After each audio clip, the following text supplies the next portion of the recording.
But as the days of Noah, so also shall be the coming of the Son of Man. For as they were in the days which were before the flood, eating and drinking, marrying and giving in marriage, until the day on which Noah entered into the ark.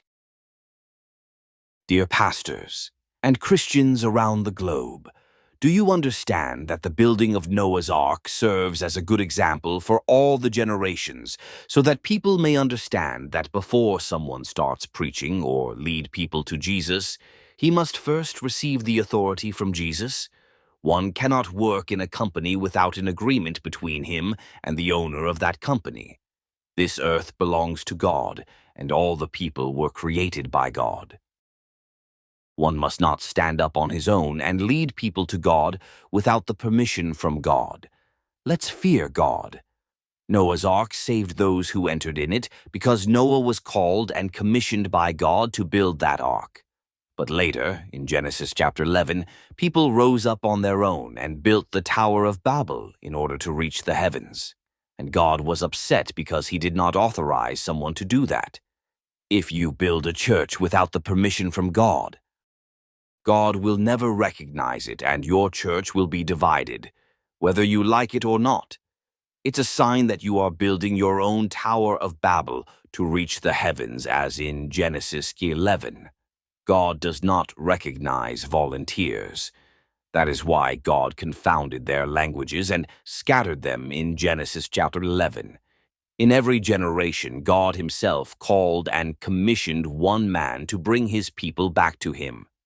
That man is called a prophet of God. That is why the Bible is the compilation of books of prophets.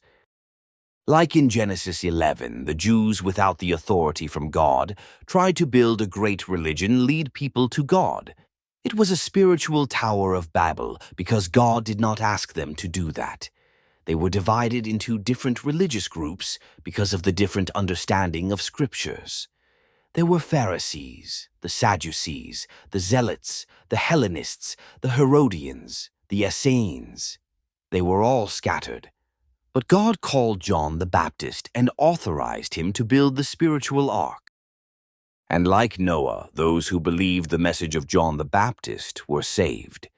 It is the same thing today. People who are not called or sent by God stood up without a message and bought some Bibles from the shops and took the messages of other prophets and started building a giant religion called Christianity to try and lead people to heaven.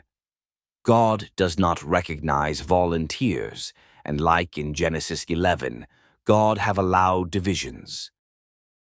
And Christianity is divided into thousands of denominations so that they may be scattered all over the earth, like in Genesis 11. Many churches with different baptisms, different spirits, different names, different doctrines, different understandings. This is confusion. In order to bring his people back like he did during the time of John, on April 24, 1993, God called and sent Prophet Kaku Philippe.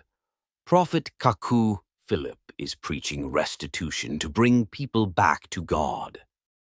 Anyone who accepts the message of Kaku Philippe enters the spiritual ark like in the days of Noah for his salvation. The message of Noah came from God, and the message of John came from God. Jesus always comes in the form of a word to a living prophet to save his people. And Jesus knew that Satan will raise some churches to divide and mislead his people. That is why he promised to send his prophets in Matthew 23, verse 34. In our time, Jesus has remembered this promise and sent Prophet Kaku Philippe with a message, which is the spiritual ark, so that whoever believes may enter and be saved like in the days of Noah. Whoever ignores this prophet of God sent in our generation ignores God who has sent Prophet Kaku Philippe. The entire message of Prophet Kaku Philippe in a single, free application. You eat in a dream, you are chased in a dream, you are immobilized in your sleep, you have sexual intercourse in a dream, and you are tormented by evil spirits. The Matthew 25:6 application contains the solution for you.